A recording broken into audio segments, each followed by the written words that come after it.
Hello friends, welcome to knowledge centre. ഇന്ന് നമുക്ക് social science part 2 9ാമത്തെ ചാപ്റ്റർ ആയിട്ടുള്ള ഭൂമിയെ അറിയാൻ ഭൂപടങ്ങളും ആധുനിക സങ്കേതങ്ങളും എന്നുള്ള ചാപ്റ്ററാണ് പഠിക്കാനുള്ളത്.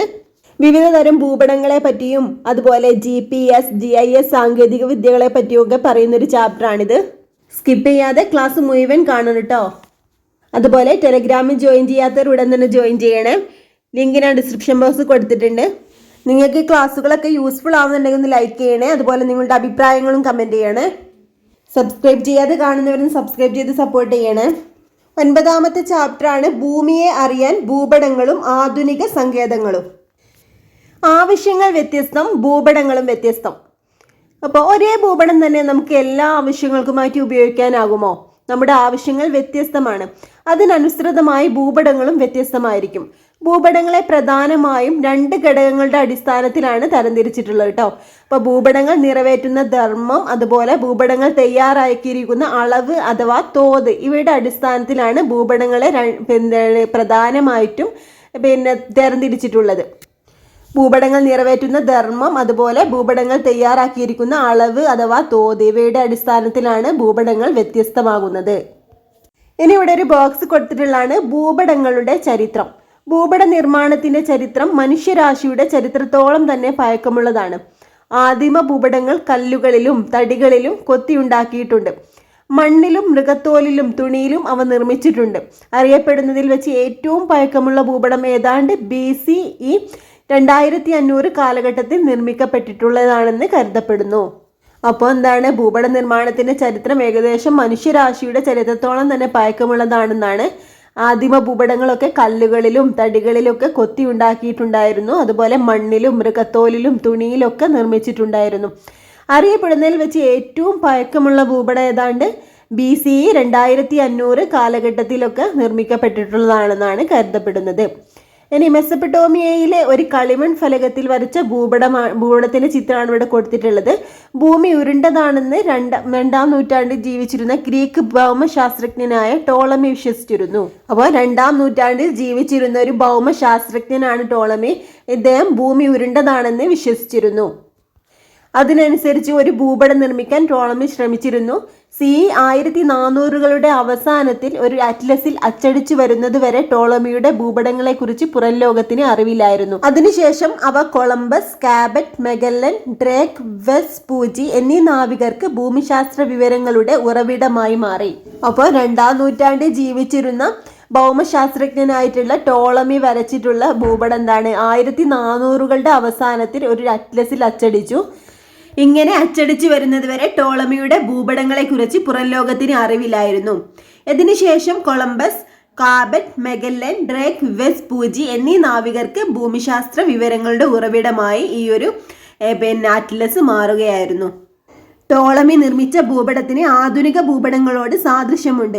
ഗ്രീക്ക്, അറബ് ഭൂമിശാസ്ത്രജ്ഞനാണ് ആധുനിക ഭൂപട നിർമ്മാണത്തിന് അടിത്തറ പാകിയത്. അപ്പം എന്താണ്, ടോളമി ആ ഒരു കാലഘട്ടത്തിൽ നിർമ്മിച്ച ഭൂപടത്തിന് എന്താണ്, ആധുനിക ഭൂപടങ്ങളോട് സാദൃശ്യമുണ്ടായിരുന്നു. ഗ്രീക്ക്, അറബ് ഭൂമിശാസ്ത്രജ്ഞരാണ് ആധുനിക ഭൂപട നിർമ്മാണത്തിന് തുടക്കം കുറിച്ചത്. അതിപുരാതന കാലം മുതൽക്കേ ഇന്ത്യയിലും ഭൂപടങ്ങൾ നിർമ്മിക്കാനുള്ള ശ്രമങ്ങൾ നടന്നിരുന്നതായി കരുതപ്പെടുന്നു. ടോളമിയുടെ ലോക ഭൂപടത്തിന്റെ ചിത്രമാണ് ഇവിടെ കൊടുത്തിട്ടുള്ളത്. ഈ ഒരു ഭൂപടം എന്താണ്, ആധുനിക ഭൂപടങ്ങളോട് സാദൃശ്യമുണ്ട്. ഈ ആധുനിക ഭൂപടങ്ങൾ തയ്യാറാക്കിയത് ഗ്രീക്ക്, അറബ് ഭൂമിശാസ്ത്രജ്ഞരാണ്. അതിപുരാതന കാലം മുതൽക്കേ ഇന്ത്യയിലും ഭൂപടങ്ങൾ നിർമ്മിക്കാനുള്ള ശ്രമങ്ങൾ നടന്നിരുന്നതായിട്ട് കരുതപ്പെടുന്നു. അപ്പോൾ വ്യത്യസ്ത ഭൂപടങ്ങൾ ഉണ്ടെന്ന് നമ്മൾ പറഞ്ഞില്ലേ. രാഷ്ട്രീയ ഭൂപടം, ഭൂപ്രകൃതി ഭൂപടം, അതുപോലെ ഗതാഗത ഭൂപടം, മണ്ണ് ഭൂപടം, അതുപോലെ ജനസംഖ്യാ ഭൂപടം. ഇവയെല്ലാത്തിനും എന്താണ്, വ്യത്യസ്ത തലക്കെട്ടുകളാണല്ലേ. ഓരോ ഭൂപടവും നിറവേറ്റുന്ന ധർമ്മത്തിന്റെ അടിസ്ഥാനത്തിലാണ് അവയ്ക്ക് തലക്കെട്ടുകൾ നൽകിയിട്ടുള്ളത്. കേരളത്തിന്റെ രാഷ്ട്രീയ ഭൂപടം പരിശോധിക്കൂ. കേരളത്തിലെ ജില്ലകളുടെ വിവരങ്ങൾ അതിൽ നിന്ന് നമുക്ക് കണ്ടെത്താനാവൂലേ. ഇതുപോലെ ഒരു ഭൂഖണ്ഡത്തിന്റെയോ രാജ്യത്തിന്റെയോ സംസ്ഥാനത്തിന്റെയോ രാഷ്ട്രീയ ഭൂപടങ്ങൾ നിരീക്ഷിച്ച് അവ പ്രദാനം ചെയ്യുന്ന വിവരങ്ങൾ നമുക്ക് മനസ്സിലാക്കാൻ കഴിയും. ഇനി മണ്ണ് ഭൂപടത്തിലെ ഒരു പ്രദേശത്തെ വ്യത്യസ്ത തരം മണ്ണിനങ്ങളുടെ വിതരണത്തെ കാണിക്കുന്നതാണ് മണ്ണ് ഭൂപടം. ഒരു പ്രദേശത്തിനെ വ്യത്യസ്ത തരം മണ്ണിനങ്ങളെ പറ്റിയുള്ള വിവരങ്ങൾ പ്രദാനം ചെയ്യുക എന്നതാണ് മണ്ണ് ഭൂപടത്തിന്റെ ധർമ്മം. ഇനി ഭൂപടത്തിന്റെ ധർമ്മം അതിന്റെ ഉള്ളടക്കവുമായി ബന്ധപ്പെട്ടിരിക്കുന്നുണ്ട്. അതുപോലെ ഭൂപടങ്ങളുടെ ധർമ്മത്തിന്റെ അടിസ്ഥാനത്തിലാണ് അതിന്റെ തലക്കെട്ടുകളും വരുന്നത്. ഇനി ഭൂപടങ്ങളവ നിർവഹിക്കുന്ന ധർമ്മത്തിന്റെ അടിസ്ഥാനത്തിൽ പൊതുവെ രണ്ടായി തരംതിരിക്കാം: ഭൗതിക ഭൂപടങ്ങളെന്നും സാംസ്കാരിക ഭൂപടങ്ങളെന്നും. എന്താണ് ഭൗതിക ഭൂപടങ്ങൾ?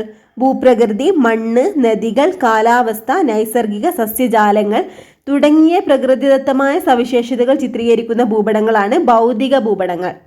ഭൂപ്രകൃതി, മണ്ണ്, നദികൾ, കാലാവസ്ഥ, അതുപോലെ പ്രകൃതിദത്തമായ സവിശേഷതകൾ, നൈസർഗിക സസ്യജാലങ്ങളെയൊക്കെ ചിത്രീകരിക്കുന്ന ഭൂപടങ്ങളാണ് ഭൗതിക ഭൂപടങ്ങൾ. ഇനി എന്താണ് സാംസ്കാരിക ഭൂപടങ്ങൾ എന്ന് പറഞ്ഞാൽ? മനുഷ്യനിർമ്മിതമായ സവിശേഷതകൾ ചിത്രീകരിക്കുന്ന ഭൂപടങ്ങൾ.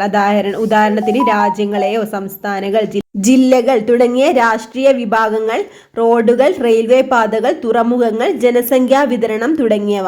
ഇങ്ങനെയുള്ള മനുഷ്യനിർമ്മിതമായ സവിശേഷതകളെ ചിത്രീകരിക്കുന്ന ഭൂപടങ്ങളാണ് സാംസ്കാരിക ഭൂപടങ്ങളും. അപ്പോൾ രണ്ടു തരം ഭൂപടങ്ങളാണുള്ളത്: ഭൗതിക ഭൂപടങ്ങളും സാംസ്കാരിക ഭൂപടങ്ങളും. രണ്ട് വ്യത്യസ്ത ഭൂപടങ്ങളാണ് ഇവിടെ കൊടുത്തിട്ടുള്ളത്. ഒന്നാമത്തെ എന്താണ്? നമ്മുടെ രാജ്യത്തെ മണ്ണിനങ്ങളെ പറ്റിയിട്ടുള്ള ഭൂപടമാണ്. രണ്ടാമത്തേത് നമ്മുടെ രാജ്യത്തുള്ള അടങ്ങിയിട്ടുള്ള നൈസർഗിക സസ്യജാലങ്ങളെ പറ്റി വിവരിക്കുന്ന ഒരു ഭൂപടമാണ് രണ്ടാമത്തേത്. ഈ രണ്ട് ഭൂപടത്തിലും ഓരോ വ്യത്യസ്ത സവിശേഷതകളാണ് അല്ലേ? ഇത് രണ്ടും കൂടി ഒരു ഭൂപടത്തിലാണെങ്കിൽ നമുക്ക് ഒരുപാട് കൺഫ്യൂഷൻ ഉണ്ടാക്കും അല്ലേ? പെട്ടെന്ന് നമുക്ക് മനസ്സിലാക്കാൻ കഴിയില്ല. ഇങ്ങനെ ഓരോ വിഷയത്തെ മാത്രം അടിസ്ഥാനപ്പെടുത്തിയിട്ടുള്ള ഭൂപടങ്ങളെ വിഷയാധിഷ്ഠിത ഭൂപടങ്ങൾ എന്ന് പറയുന്നു. അതായത് ഒന്നാമത്തെ ഭൂപടത്തിൽ മണ്ണിനങ്ങളാണല്ലോ വിഷയം, രണ്ടാമത്തേത് നൈസർഗിക സസ്യജാലങ്ങളും. ഇങ്ങനെ ഒരു വിഷയത്തെ മാത്രം ആസ്പദമാക്കിയിട്ടുള്ള ഭൂപടങ്ങളെയാണ് വിഷയാധിഷ്ഠിത ഭൂപടങ്ങൾ എന്ന് പറയുന്നത്. ഇനി ഭൂപടങ്ങൾ തയ്യാറാക്കിയിരിക്കുന്ന അളവിന്റെ അടിസ്ഥാനത്തിൽ ഭൂപടങ്ങളെ നമുക്ക് എങ്ങനെ വർഗീകരിക്കാമെന്നാണ് ഇനി പറയുന്നത്. എല്ലാ ഭൂപടങ്ങളും ഒരു നിശ്ചിത അളവ് അഥവാ തോത് അടിസ്ഥാനമാക്കിയാണ് നിർമ്മിച്ചിരിക്കുന്നത്. ഇനി എന്താണ് ഭൂപടങ്ങൾ തയ്യാറാക്കുന്നതിനുള്ള തോത്? എക്സാമ്പിൾ പറയുകയാണെങ്കിൽ ഒരു ഭൂപടത്തിന്റെ തോത് 1 സെന്റിമീറ്റർ എന്നുള്ളത് 1 കിലോമീറ്റർ എന്നാണെന്ന് കരുതും. എന്താണ് ഇതുകൊണ്ട് അർത്ഥമാക്കുന്നത്? ഭൂപടത്തിലെ 1 സെന്റിമീറ്റർ അകലം ഭൂമിയിലെ 1 കിലോമീറ്റർ അകലത്തെ സൂചിപ്പിക്കുന്നു. ഈ തോത് അടിസ്ഥാനമാക്കിയുള്ള ഒരു ഭൂപടത്തിൽ റോഡിന്റെ നീളം 10 സെന്റിമീറ്റർ ആണെങ്കിൽ യഥാർത്ഥ നീളം 10 കിലോമീറ്റർ ആയിരിക്കും. ഇങ്ങനെയാണ് തോത് കണക്കാക്കുന്നത്. അപ്പൊ തോത് അടിസ്ഥാനമാക്കി ഭൂപടങ്ങളെ എങ്ങനെയാണ് വർഗീകരിച്ചിരിക്കുന്നത് നമുക്ക് നോക്കാം. തോത് അടിസ്ഥാനമാക്കിയുള്ള ഭൂപടങ്ങളുടെ വർഗീകരണം. വലിയ തോത് ഭൂപടങ്ങളുണ്ട്, ചെറിയ തോത് ഭൂപടങ്ങളുണ്ട്. ഇനി വലിയ തോത് ഭൂപടങ്ങൾ എന്ന് പറഞ്ഞാൽ ഒരു ചെറിയ പ്രദേശത്തെ സംബന്ധിച്ചുള്ള കൂടുതൽ വിവരങ്ങൾ ചിത്രീകരിക്കുന്നതാണ് വലിയ തോത് ഭൂപടങ്ങൾ. അപ്പോൾ ഇതിന് ഉദാഹരണമാണ് ധരാതലീയ ഭൂപടങ്ങളും അതുപോലെ വില്ലേജ് ഭൂപടമൊക്കെ.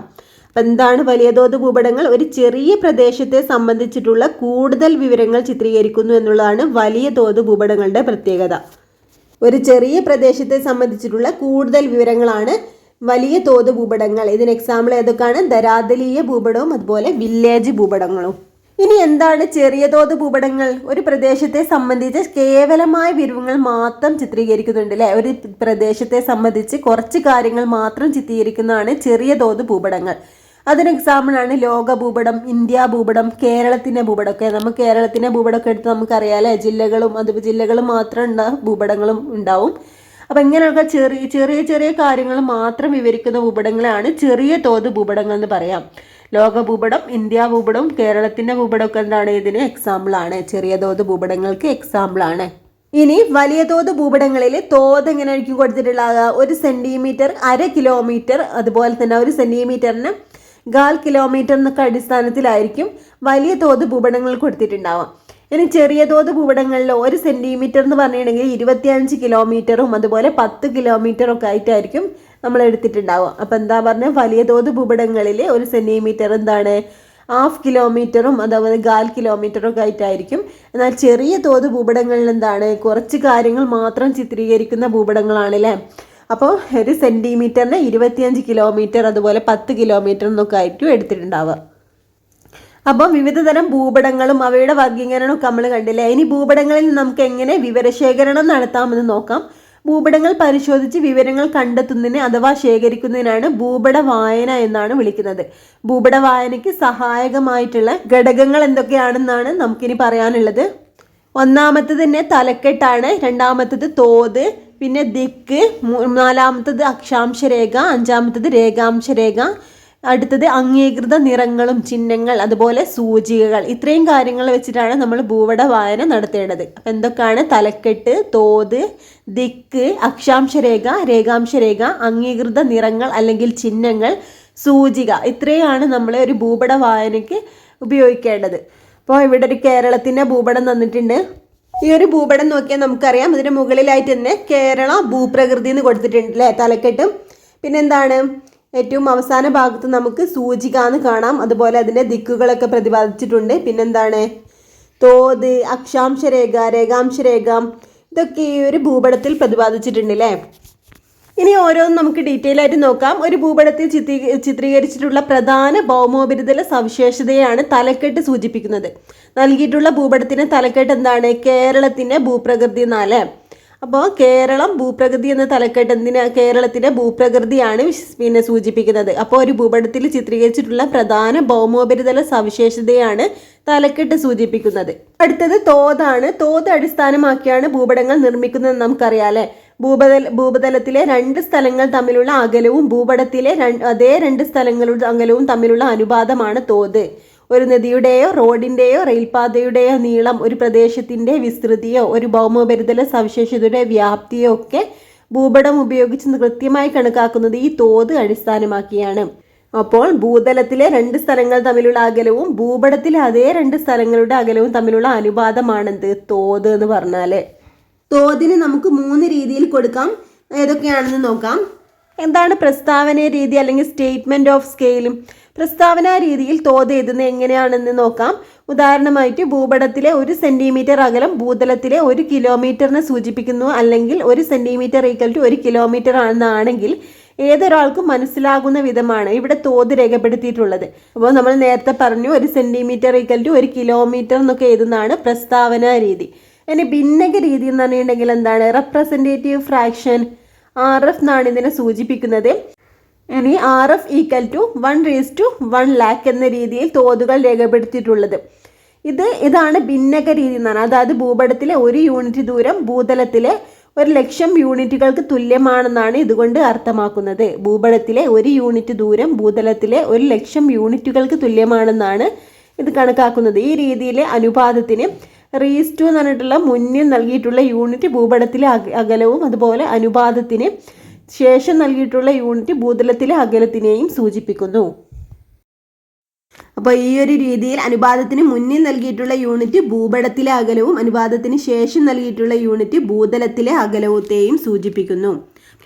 ഇനി ഇവിടെ ഭൂതലത്തിലും ഭൂപടത്തിലുമുള്ള അകലം ഒരേ ഏകകത്തിലാണ് സൂചിപ്പിച്ചിട്ടുള്ളത്. ഉദാഹരണമായിട്ട് ഇവിടെ അകലം സൂചിപ്പിക്കുന്നതിനായിട്ട് സെന്റിമീറ്റർ എന്ന ഏകകമാണ് ഉപയോഗിക്കുന്നത് എന്ന് കരുതൂ. അപ്പോൾ ഈ ഭിന്നക രീതിയിലുള്ള തോത് അർത്ഥമാക്കുന്നത് ഭൂപടത്തിലെ 1 യൂണിറ്റ് അകലം, അതായത് 1 സെന്റിമീറ്റർ ഭൂതലത്തിലെ 1,00,000 സെന്റിമീറ്റർ അകലത്തെ സൂചിപ്പിക്കുന്നു. അപ്പോൾ 1,00,000 സെന്റിമീറ്റർ 1 കിലോമീറ്റർ ആണല്ലോ. അങ്ങനെയാണെങ്കിൽ ഭൂപടത്തിലെ 1 സെന്റിമീറ്റർ ഭൂതലത്തിലെ 1,00,000 സെന്റിമീറ്റർ അഥവാ 1 കിലോമീറ്റർ എന്നാണ് അർത്ഥമാക്കുന്നത്. ഇതാണ് രേഖീയ രീതി അല്ലെങ്കിൽ ലീനിയർ സ്കെയിലും. ചിത്രത്തിൽ നൽകിയിട്ടുള്ള രീതിയിൽ തോത് വരച്ച് രേഖപ്പെടുത്തുന്ന രീതിയാണ് രേഖീയ രീതി. അടുത്തത് ദിക്കുകളാണ്. ദിക്കുകളെ പറ്റി എന്താണ്? ഭൂപടങ്ങളുടെ മുകൾ ഭാഗത്ത് N എന്ന് അടയാളപ്പെടുത്തിയിട്ടുണ്ട് അല്ലേ. ഇത് ഭൂപടത്തിൽ ചിത്രീകരിച്ചിട്ടുള്ള പ്രദേശത്തിനെ വടക്കിനെ സൂചിപ്പിക്കുന്നു. ഭൂപടത്തിന്റെ സഹായത്തോടെ ഒരു യാത്ര പോകുമ്പോൾ അങ്ങനെയാണെങ്കിൽ ഒരു വടക്ക് നോക്കി യന്ത്രം ഉപയോഗിച്ച് വടക്ക് കണ്ടെത്താൻ കഴിയൂലേ. അടുത്തത് അംഗീകൃത നിറങ്ങളും ചിഹ്നങ്ങളുമാണ്. ഭൂപടങ്ങളിൽ മനുഷ്യനിർമ്മിതവും പ്രകൃതിദത്തവുമായ വിവിധ ഭൗമോപരിതല സവിശേഷതകൾ ചിത്രീകരിക്കുന്നുണ്ടെന്ന് നമുക്കറിയാം അല്ലേ. ഓരോ ഭൗമോപരിതല സവിശേഷതകളും വ്യത്യസ്ത നിറങ്ങളും ചിഹ്നങ്ങളും ഉപയോഗിച്ചാണ് ചിത്രീകരിക്കുന്നത്. ആഗോളതലത്തിൽ അംഗീകരിക്കപ്പെട്ടിട്ടുള്ള നിറങ്ങളും ചിഹ്നങ്ങളുമാണ് ഇതിനായിട്ട് ഉപയോഗിക്കുന്നത്. അപ്പോൾ ഭൂപടങ്ങളിൽ ഭൂവിവരങ്ങൾ ചിത്രീകരിക്കാൻ ആഗോളതലത്തിൽ അംഗീകരിക്കപ്പെട്ട നിറങ്ങളും ചിഹ്നങ്ങളും ഉപയോഗിക്കുന്നത് എന്തുകൊണ്ടാണെന്ന് അറിയാമോ? ഏതൊരു രാജ്യത്തുള്ളവർക്കും ആശയക്കുഴപ്പമില്ലാതെ ഏതൊരു രാജ്യത്ത് നിർമ്മിച്ച ഭൂപടവും വായിക്കുന്നതിന് വേണ്ടിയാണ് ഇത്തരത്തിലുള്ള അംഗീകൃത നിറങ്ങളും ചിഹ്നങ്ങളും ഒക്കെ ഉപയോഗിക്കുന്നത്. ഇനി ഏതൊക്കെയാണെന്ന് നോക്കാം. ഇവിടെ ഒരു ബോക്സ് കൊടുത്തിട്ടുള്ളതാണ്. പച്ച എന്താണ്? നൈസർഗിക സസ്യജാലങ്ങളെ ഡിനോട്ട് ചെയ്യുന്നതാണ്. മഞ്ഞ കൃഷിയിടങ്ങളാണ്. ചുവപ്പ് പാർപ്പിടങ്ങൾ അല്ലെങ്കിൽ റോഡുകൾ. ഇനി കറുപ്പോ തീവണ്ടിപ്പാത, അതുപോലെ അക്ഷാംശ രേഖകൾ, രേഖാംശ രേഖകൾ, ടെലിഫോൺ ലൈനിനൊക്കെ സൂചിപ്പിക്കുന്നത് കറുപ്പാണ്. ഇനി നീല നിറം ജലാശയങ്ങളെ സൂചിപ്പിക്കുന്നത് നീല നിറമാണ്. തവിട്ടോ പാറക്കൂട്ടങ്ങളും മണൽക്കൂനകൾ കുന്നുകളെയൊക്കെ സൂചിപ്പിക്കുന്നത് തവിട്ട് നിറമാണ്. ഇനി രണ്ട് റെഡ് ലൈൻ സൂചിപ്പിക്കുന്നത് ടാറിട്ട റോഡിനെ സൂചിപ്പിക്കുന്നതാണ്.